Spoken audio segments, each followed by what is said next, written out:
What's up, guys? Welcome back to another awesome episode of Imperfect. And today I have a friend, a coworker, should I say, used to be a coworker, and a client on the show today. This is Ryker Fenstermaker. What up? How you doing, man? Dude, good to be here. Glad to have the opportunity and hang out. Heck yeah, man! It's been crazy out there. It's been wild. It's quite the time. It is quite the time. We are living through like literally history right now, dude. It's scary, but it's gonna be one of those things that I feel like I'm gonna be able to enjoy telling stories to my grandkids. I know, about it, right? You know? When they're like, Grandpa, do you remember 2020? Yeah. You're like, let me tell you. Yeah, exactly. Exactly. They don't even know.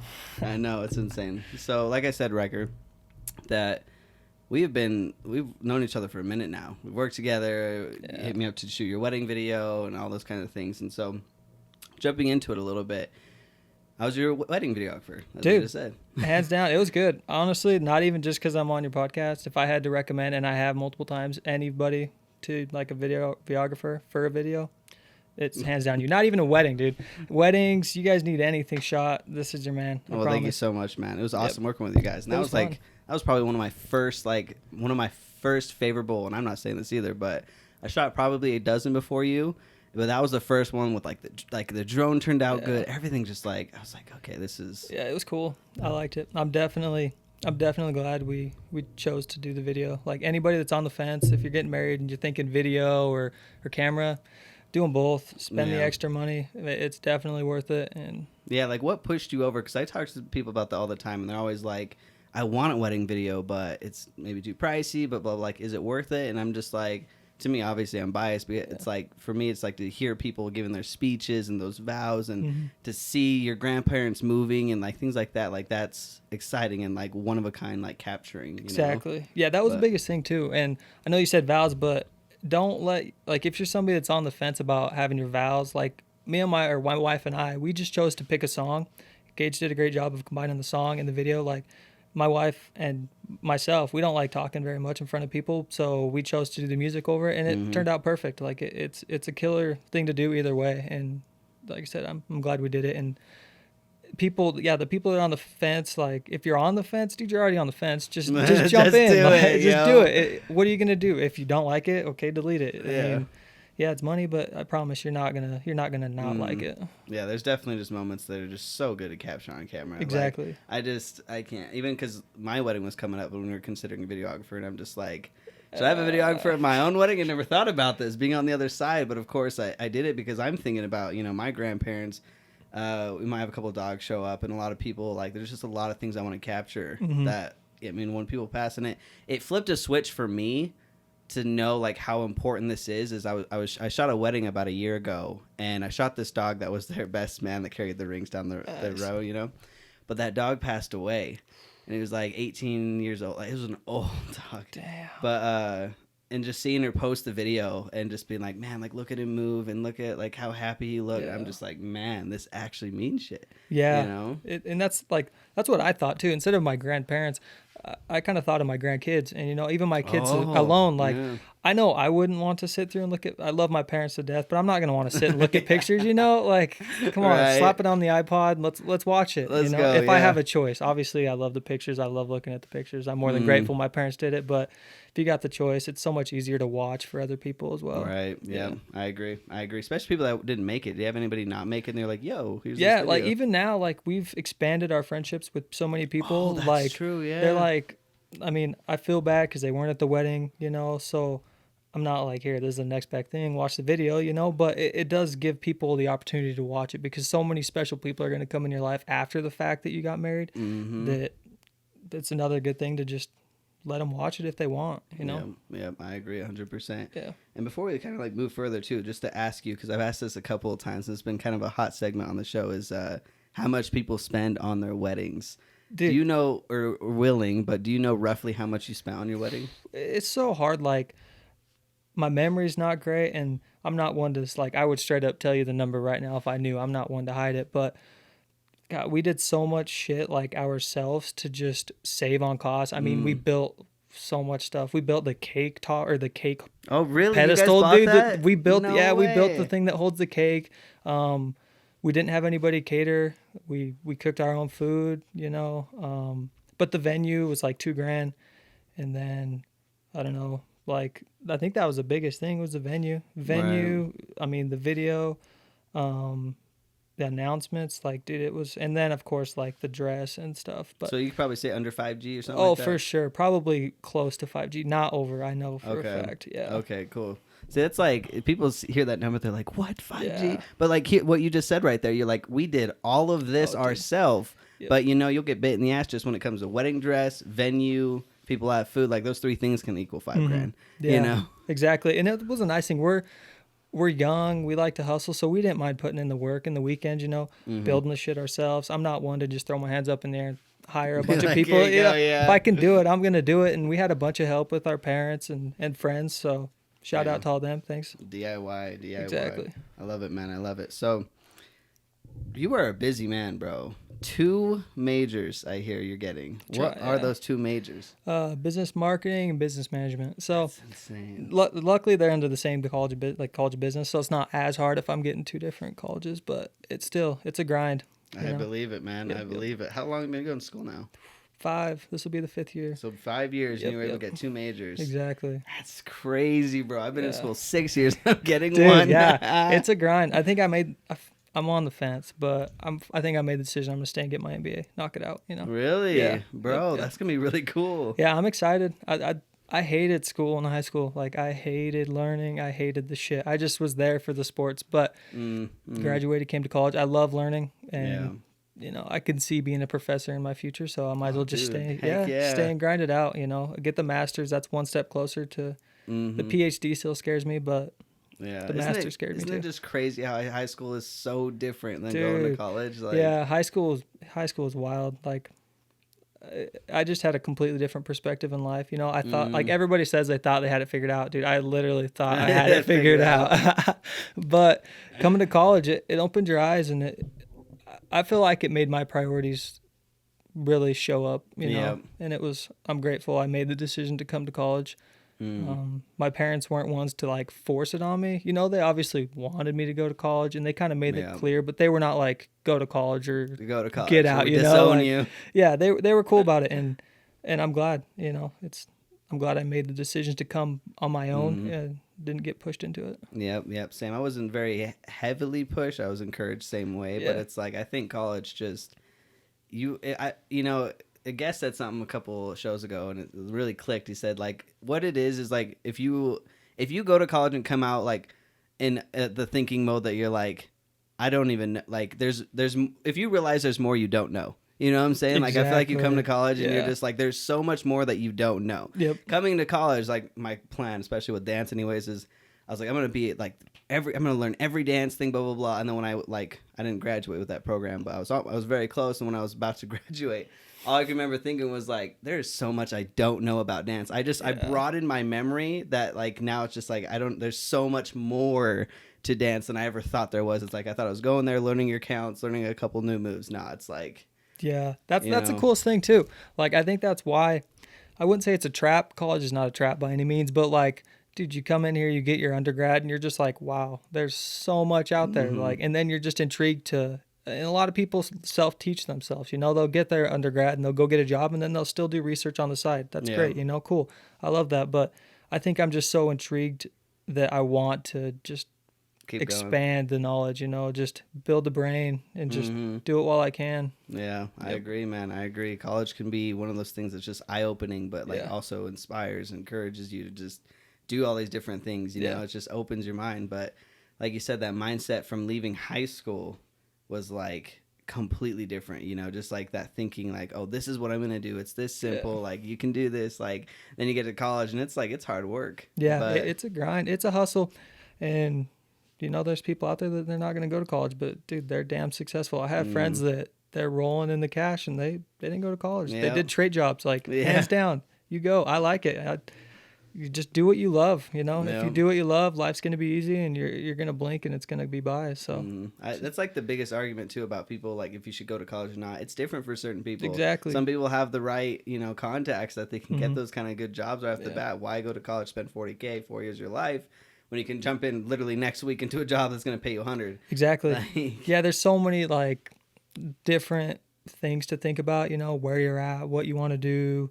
Just it's crazy. Like, it is crazy. College is not a overnight decision by Yeah, any no, means. it's not, dude. Don't overthink it. Yeah, Don't for real. underthink it either. For real. So, bringing you on too, because you have, you're going to college, you're getting these double majors, which is a grind itself, but you are very interested and passionate about, what is it? Freestyle bull riding. Bullfighting. Bullfighting. Yeah. So I kind of do it just an umbrella in general. There's bullfighting, there's two aspects of bullfighting. There's freestyle and then there's cowboy protection.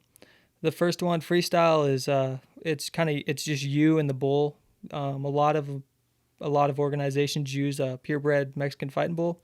It's like the ones you see in Spain, and it's really just you against the bull for 60 seconds or 45 seconds, depending on the organization you fight with. And we don't hurt the animals here in the States, though. We don't stab them. We don't do anything. Like, dude, those things get pampered. I'm not kidding. Like, I'm a college student. I'm hustling, and those things definitely get treated better than I do. Really? Like, oh yeah. Like, they get fed out the ass, dude. They get treated so well. And so it's just you against the bull for 60 seconds. You do your tricks. It's pretty cool. Like, you're judged based on your style and your control and your creativity. Like, the organization I fight with sometimes is BFO, stands for Bullfighters Only. Shout out to them. If you guys want to watch some crazy shit, go on their Instagram, dude. Like it, follow it. It's cool. Like, you see some cool kids there. They're throwing front flips, back flips. I mean, there's some bad cats out there. And then, not to get on a rabbit hole with that one, we'll go over to the cowboy protection. What that is, it's your more traditional stuff, like the bull rider and the rodeos. The bull rider falls off, the cowboy protection, you step in and you protect the cowboy.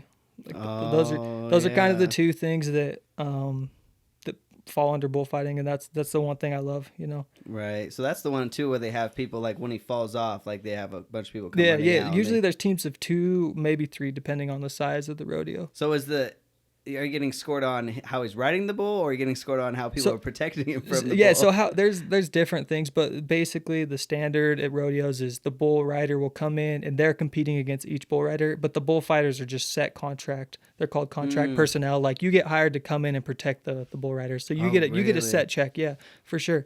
That's interesting. But yeah, the bull riders, they compete. Highest score wins, obviously, but it's nice. Bullfighters, you show up, do your job, you get a check. I mean, you get the check either way, but if you don't do the job, your ass ain't coming back. Yeah, big facts, exactly. Facts. I was about to say, like, I've seen some videos and they always, like, are they trying to, like, confuse the bull? Because I always seem like kind of running around the bull, and they're always like, that's the biggest thing. So when that bull rider falls off, you kind of want, I guess you could look at it as it's more distracting the bull. Like, you kind of want to get in the eyes of the bull, because there's mean bulls, there's not mean bulls, but you don't know which one's which most of the time. So you want to get their attention and then just draw it away from the bull rider, and I guess you don't really want to distract him, because he might lose focus on you, like, you want to stay engaged the whole time with that bull and keep him drawn away from the bull rider, because obviously your ultimate goal is to save the bull rider, Yeah, exactly. Don't want to get hurt. Yeah, it's cool.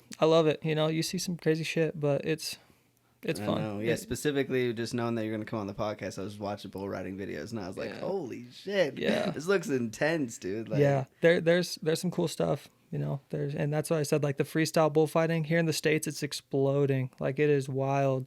I guarantee you, like, wherever you're at, there's probably going to be one close. Like, we just did one in Rexburg last year. Did one in Utah. Like, those are close ones. Obviously, we go all over the States, but yeah, there's definitely wherever you're at, listening to this badass podcast, there's a bullfight around you. Look it up.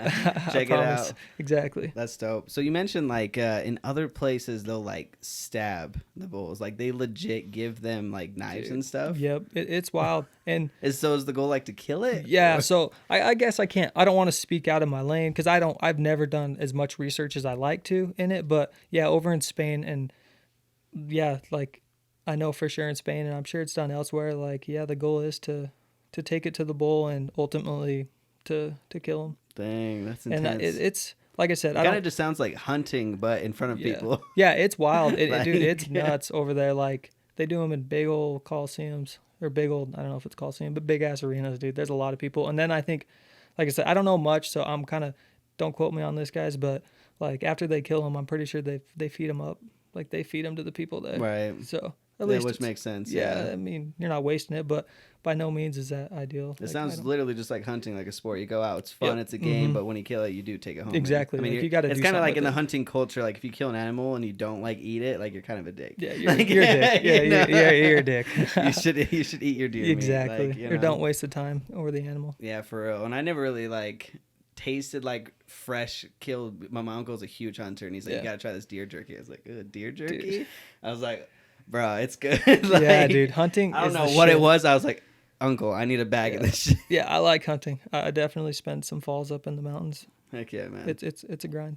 That is dope. That's dope. So, how long when you're in the ring and you're fighting and you're freestyling these bulls, like how long do you have? So like the freestyle, depending on the organization. So there's two different organizations, roughly big ones that are kind of expanding. There's a Shorty Gorm, American Freestyle Bullfighting, and Bullfighters Only.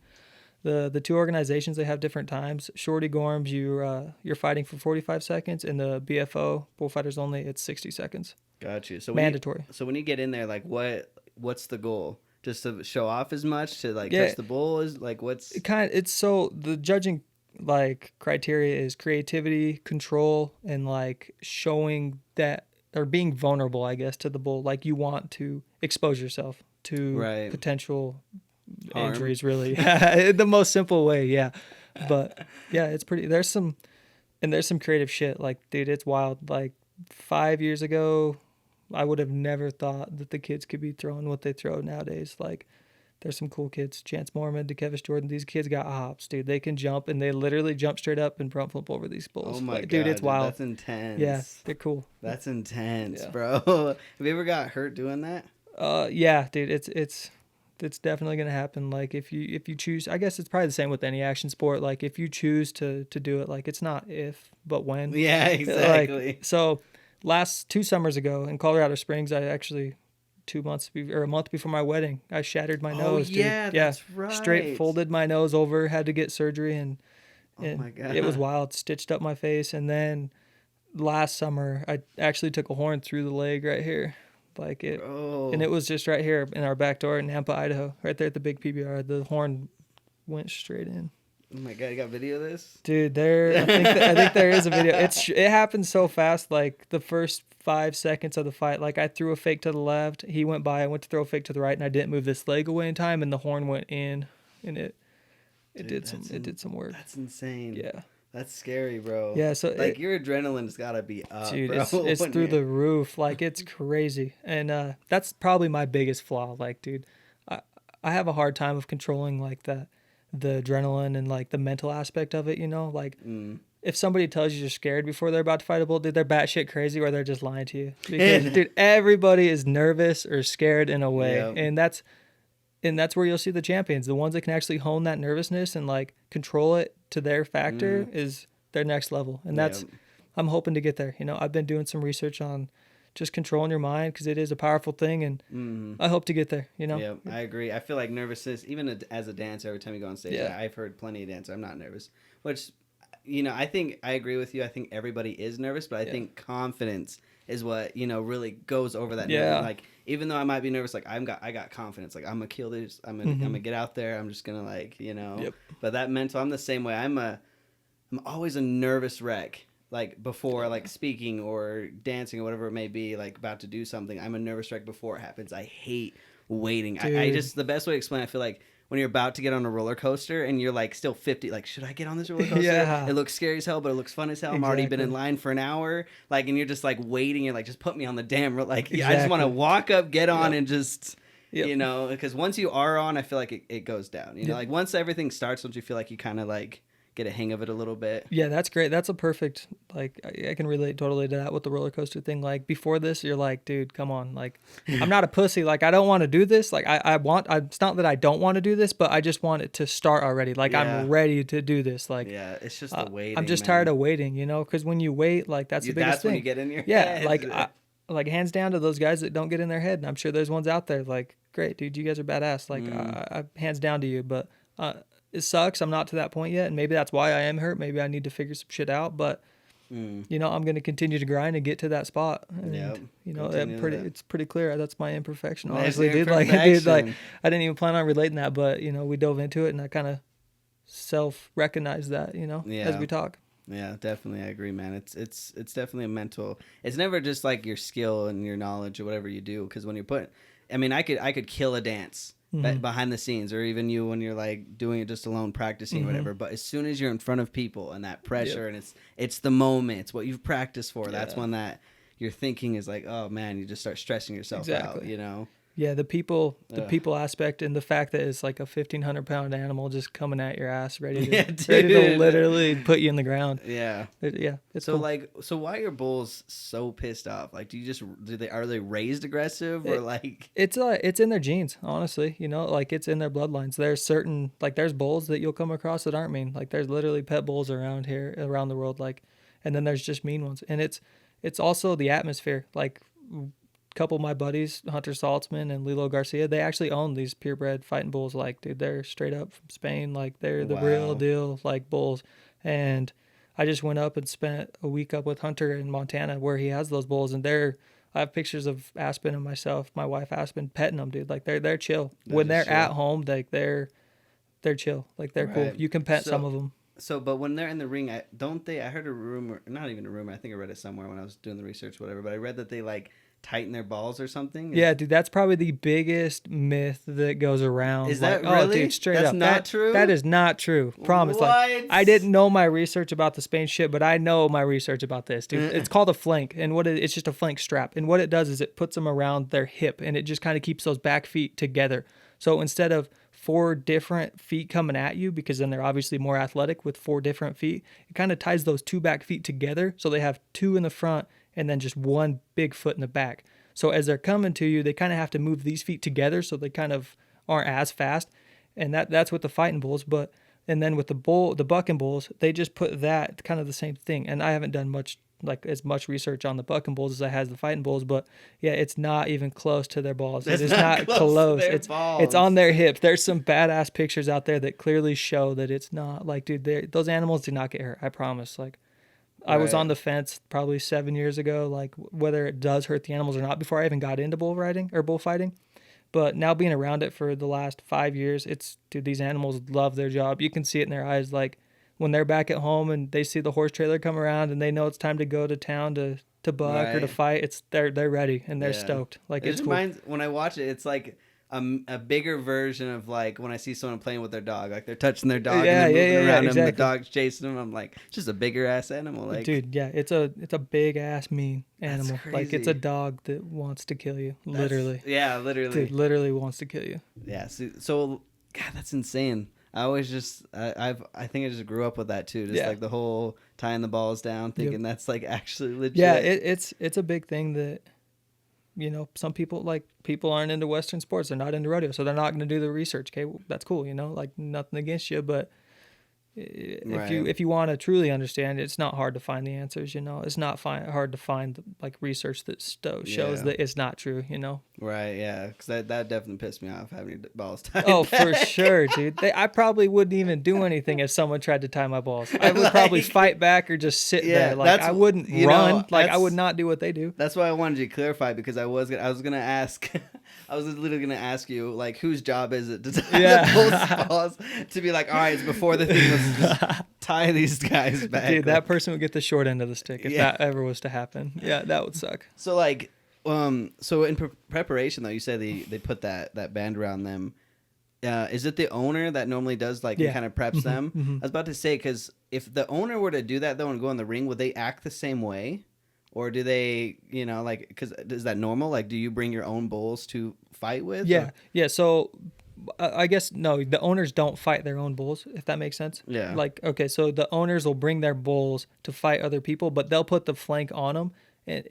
And even if the owner's in the middle of the arena with a shit ton of people around and like an actual rodeo arena, dude, that bull's still going to take that owner out, I would think. I haven't been around them as much as probably those owners. So if there's an owner listening and he's calling me out on my shit, I apologize. But dude, as much as I would think, like, once the bull sees the shit, like when he's in the buck and shoots, like that you see at rodeo grounds, like he knows what's going on. Like he knows there's one guy in the middle of that arena and his deal is to put on a show and to try and put his ass in the dirt. Right. Yeah. That's crazy. Yeah. Dude, they're smart. They are smart animals. Like, yeah, they definitely seem like it. Yeah. Like, just that. that preparation. So if like if he owns a bull and brings it, do they get paid? Is that like a normal thing? Yeah, they get paid X amount of money per bull that they bring. Really? And I haven't done much research or asked much questions about that. Is there like bull training, like a horse, right? If you buy a horse, you have to break the horse in to like ride it and stuff, or is it more you raise a bull, like you feed him, you just raise him? Is there any kind of training a bull needs? Like... For the buck and bulls, there for sure is training. Like there's a lot of money in the buck and bull industry. Like a lot of people will raise them from the ground up, and they'll put little buck and bull dummies, like they're just little fake boxes that they put on their backs to kind of replicate a little person or a human, and just to kind of see what they do. And they'll exercise them, and a lot of big thing is in the bloodlines. Like there's a lot of money in the breeding. Like you've got your Michael Jordans of bulls, and you've got your... That's wild, dude. Yeah, like you've got your good so stuff. Do you out there. own any bulls? I don't. No, that's something that probably wouldn't go well here on campus, living here on campus. Right, but right. I don't think I could talk the building manager and let me put it in the backyard. But in the future, I want to. Yes. I remember my high school, they had a newspaper article, and it was like big news at the time. This is like 6 years ago, but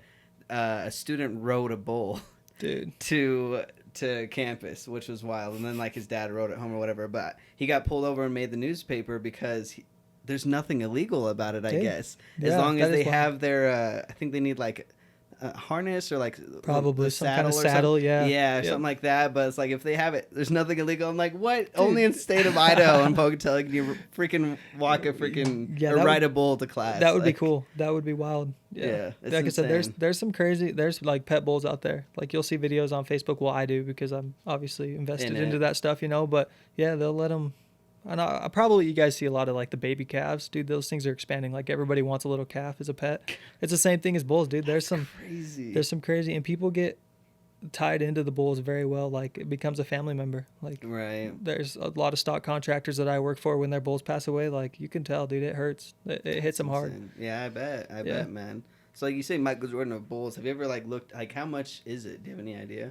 Dude, it's such a big variance. Like there's probably $500,000 at least per bull out there. Dude, there's $1 million bulls out there. I would think. I don't have that money, so I don't look at it, Have you ever looked at a bull around here, like how much cost would be?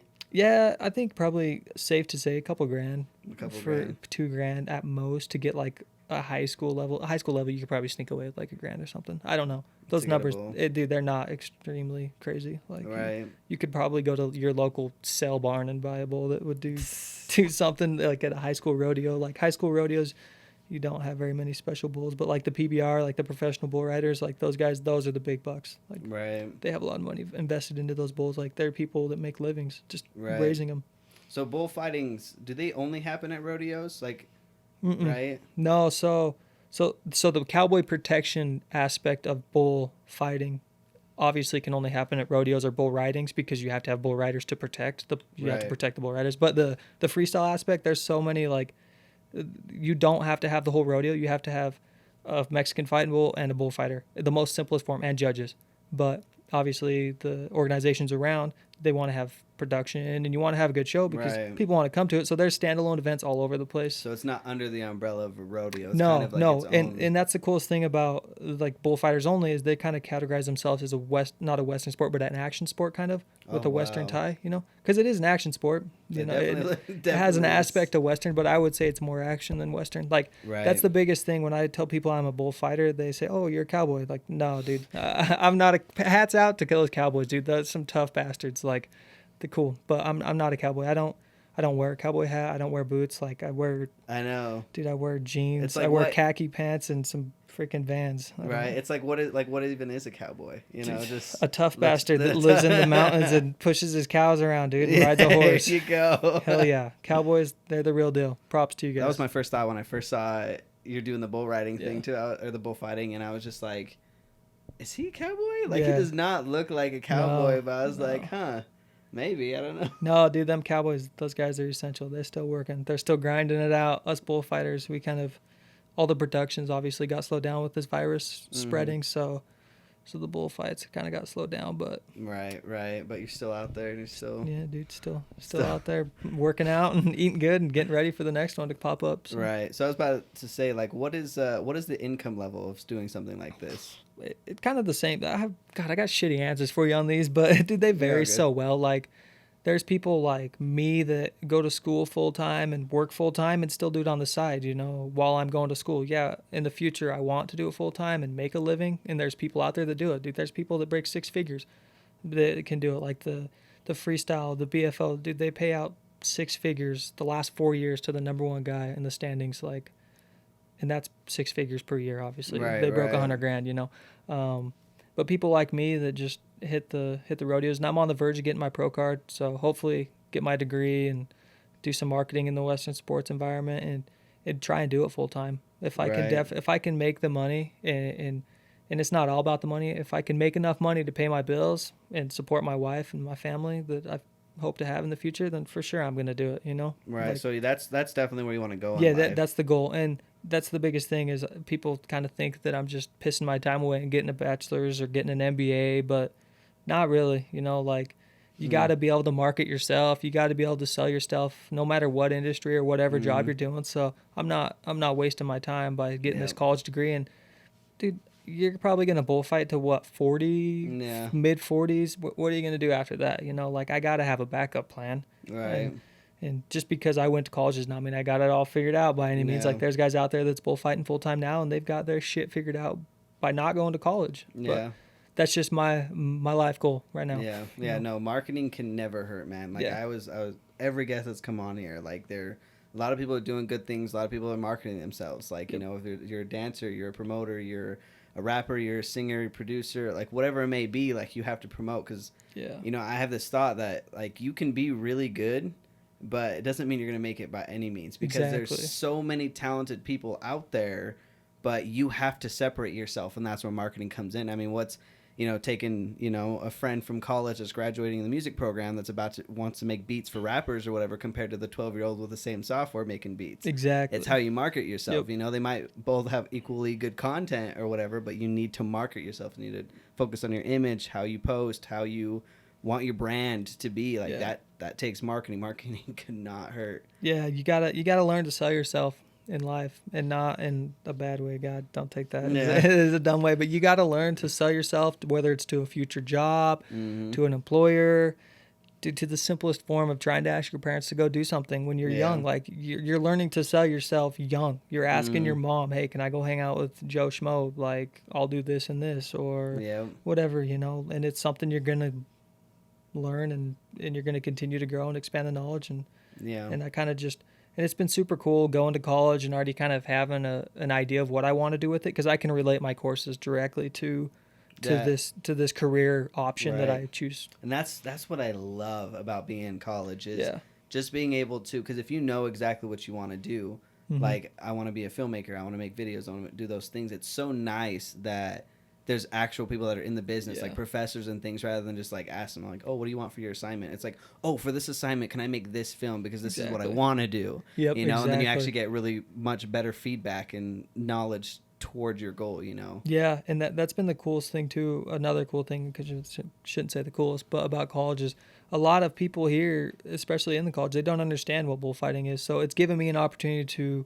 try to teach, like I said, I want to be a professor in the future, so let me try and teach these professors now that I have what this is, and let me see how clearly I can teach them what bullfighting is and clearly represent Western sports as a whole in a positive way. Yep, I love it, man. I absolutely love it. So going to college and like relating these things back and forth, back to the original question, like when you do do a show or something like that, is it like a guaranteed amount of income? Is it more like a scoring system, like if you get first you get X amount of money type thing? So it depends between the bullfighting competition, like the freestyle, and then the like the protection, the cowboy protection, as you hear. Cowboy protection, you're gonna get a set check depending on the organization, and there's also obviously cowboy protection competitions where you can go with a partner and compete against other teams, and that's based on if you win or not. But the basics, the rodeo, you're showing up, you're getting hired to protect those bull riders, you're going to get paid to protect those bull riders. And then the freestyle aspect, it's a gamble. Usually you'll have the standalone events, it's 15 people, depending on the organization's top 3 get paid or top 5. So dude, it's competition, but it's competition that I promise I shouldn't say I promise that if you haven't been a bullfighter, you probably understand, but you don't understand it in a way of bullfighting because you're not competing against, like you are competing against each other, but it doesn't feel that way. Right. Like you want everybody around you to succeed and like get in there, do a good job and get out safe. Like everybody's Right. rooting each other on. Like it's not, and if somebody gets their ass hooked, like if they get knocked in the dirt, like the people, your homies that are there competing against you, they're right there saving you. Right. Like they're down there in the trenches helping you get out. Right. But yeah, there's judges that score, and like I said, top 5 or top 3 get paid. Damn. So it's a gamble, and we live in a place like here in Idaho that there's not a whole lot of those freestyle competitions. So I've got to put some miles in to get to them. Yeah, and it's a big gamble. Don't you go to Vegas quite often for that? Yeah, so every December, I've been lucky enough to go there the last 2 years. Been blessed. That's with the Bullfighters only. I've gotten the invite. It's great. Cool. If you're ever in Vegas during the NFR in December, it's like the second week. Swing on by. Go. We're at the Tropicana all week. Heck yeah. But yeah, we go. You go all over. We go to Vegas in December. I mean, been to South Dakota, Oregon, Nevada, Washington, Colorado, Dang, man. Montana, Wyoming. Yeah, it's crazy. Not a whole lot of Eastern states, but that's a grind. Yeah, dude, you put in some miles, but it's a lifestyle. It's fun. I like it, and I've been able to. Luckily, when I started this journey of becoming a bullfighter, I was kind of young in it when I met my wife. So we've kind of been able to grow into it together. Like she's met a lot of friends through this Western sports. I've met a lot of friends through this Western sports, and we've kind of just developed it and took it one step at a time together. And I'm blessed that she's with me taking that journey. I wouldn't be here without her. Right, so shout out. So do you bring your own bulls when you go to these competitions? No, we just bring ourselves. So you have the big organization, they hire all the personnel, like whether it be the sound guys, the announcers, the judges, and then they hire the stock contractors, which are the ones that bring the bulls. And then us competitors, I guess you would, depending on the organization, you either get invited to come fight or you enter up and then you show up, and you literally just show up with your gear and you pay your entry fee. If there's an entry fee, you fight. If you win some money, you take that check. If you don't, you lick your wounds and you go home. Right. But you have a damn good time while you're doing it, whether you win or not. It's fun. Yeah. I love the people that are in the sport, and it's probably just like any other hobby or job that people have. That's dope, dude. I really want to put like a GoPro from your point of view, dude. I've got one at home, but it's old. I haven't fired it up in a while. Dude, you need to. I want to see that perspective. Yeah, I'll fire one up and I'll send it your way. That would be intense. Yeah, I'd love to see that. But yeah, that's crazy. That is crazy that you just kind of show up and then hop on a bull. So do you get to meet them, or they're just like? I mean, so you'll show up if anybody's been to a rodeo arena. I guess if not, you kind of roll up to the fairgrounds. You get a special pass where you can go in the back and you park, get all your gear, get ready. And usually when you're going to the arena, you'll see them back in some pens. You can go over there and look at them if you want. I prefer not to, like I know what they're gonna do. I don't know what they're gonna do, but I know that they're gonna be pissed and they're gonna want to put my ass in the dirt. So I don't. A lot of people will go over there and look at them and size them up, but just until I get that grasp on that mental aspect of it, it helps me to just go. Just go get ready, and before I fight, I'll go talk to the stock contractor and get an idea of like he'll tell me, okay, hey, this bull's young, or hey, this bull's old and smart, like. Be careful, he won't say be careful. He'll just say be smart with him, Right. And some will have one horn. Some will have big ass horns. With the freestyles, I've yet to see some without any horns. So, damn, man. Yeah. So like, what attracts you to all this? You just, I don't know. Like, why do you love getting into a damn I don't know. pit I mean, with a bull? In high school, I always did sports. Football, I wrestled, and I love to compete.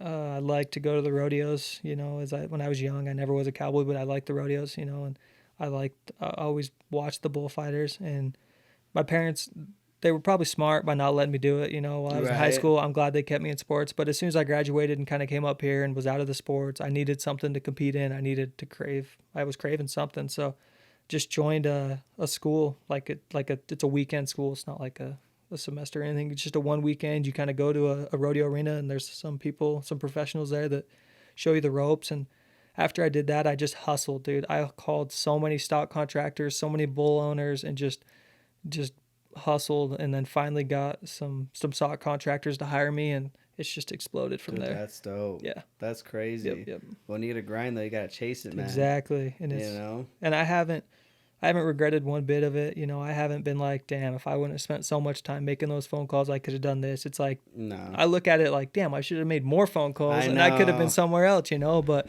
it's whatever. I don't regret it. I'm glad I'm here, and I'd do it in a heartbeat. Heck anytime. yeah, man. I love that. I love that a lot. Yeah.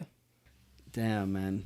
That's crazy. But I just gotta thank you so much for coming on and sharing us the inside life Yeah. of a bull owner or it's bull bullfighter, dude. Sorry. Yeah, it's been Bull fun. rider, owner, fighter. It's like, Straight up. It's been fun. I'm glad you had me. Like I said, if you guys are interested in the Western sports in general, follow me on Instagram. Yeah, follow him on Instagram. Look at those clips, bro, because Yeah. those clips are crazy. It's fun. I think Dude. you guys will like it. I mean, I promise. Even if you're not into Western sports, like just you get bored, you get down the rabbit hole, lay in a bed, and you know, Yeah. you want to watch something, then I love it, man. I'm just happy to know that their balls ain't tied. Good exactly. information. They're not tied. I promise. You can quote me on that one. Sounds good, man. Well, thank you so much for coming on. Hey, Thank you all perfect. for watching. Peace out.